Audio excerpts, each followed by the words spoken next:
This is my heart leaf. Ayan guys.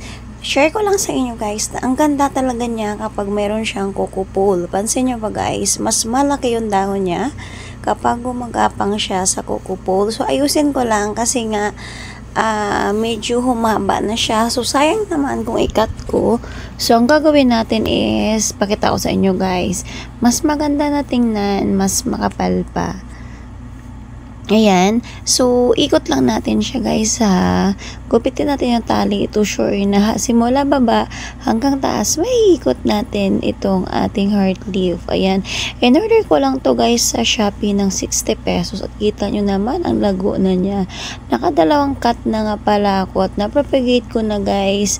Ito yung pinaka mother plant na iniingatan ko. Kasi nga ina-experiment ko siya na kung mas malaki talaga yung dahon ng may kukupol kaysa walang kukupol. So, talian lang natin to sure na kapag gumapang siya ulit, akyat na siya dun sa taas at hindi siya pababa. Ayan. Ganyan na guys, ginagawa ko sa mga plants ko kasi nga, mas maganda nga naman tingnan kapag medyo malago yung halaman. So, straw nga lang yung gamit ko dito guys, pero hindi naman siya sobrang higpit.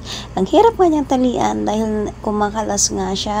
So, dandahan ko na nga lang guys, talian. Kailangan matyaga tayo kasi nga, kapag ayan ay napersa natin baka maputol at sayang naman ng cuttings. Pero guys, hindi naman masilan si heart leaf. Huwag mo lang siyang ibilad sa araw para hindi masunog yung kanyang leaves. Ayan, ganito lang guys kadali mag-alaga ng ating plants. Thank you. Bye.